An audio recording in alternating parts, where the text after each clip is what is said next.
خیلی که میدانید درباره جنت آیات های زیاد است، احادیث پیامبر زیاد است درباره وصف جنت و وصف دوزخ، چقدر حدیث های پیامبر و آیات ها هست. و اینجا گروه هستند که چی میگویند؟ از معتزله و قدریه، یعنی گروه هایی که پیشتر پیدا شده بودند و الحمدلله الان باشند هم خیلی کم هستند، میگویند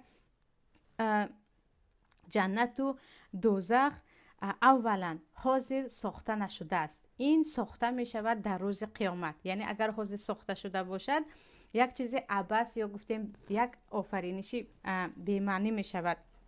این رو الله روز قیامت می آفرد، در حالی که این کلام چی است؟ کاملا سخنی باطل است، اصل و اساس ندارد. زیرا الله در قرآن در یک چند جا به ما وعده میدهد که جنت انتظار شما است، اعدت للمتقین میگوید جنت آماده شده است برای تقواداران. یا که در آیت دیگر الله میگوید ان جهنم کانت مرصادا للطاغین مآبا، جهنم هم چی است؟ آفریده شده است و برای طاغیان، اهل طغیان چی هست؟ برگشت آنها، منزل آنهاست.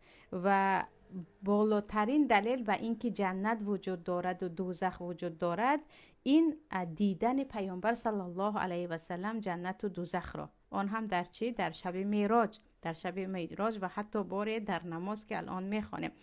الله چی میگوید؟ ولقد در سوره نجم که اساسا آیات هایش درباره معراج پیامبر صحبت میکند، ولقد رآه نزلة اخرى عند سدرة المنتهى عندها جنت المأوى، در حقیقت یک بار دیگر دید جبرائیل را در نزد درخت سدرة المنتهى که در نزد آن جنت است. یعنی پیامبر صلی الله علیه و سلم میگویند من وقتی که به سدرة المنتهى رسیدیم از آنجا به جنت رفتیم و جنت را دیدم و این چنین من چی را دیدم؟ من دوزخ را دیدم. و جنت را درباره اینکه سنگچه هایش از مروارید بود و خاکش از مسک بود، یعنی حدیثی طولانی در بخاری و مسلم وجود دارد.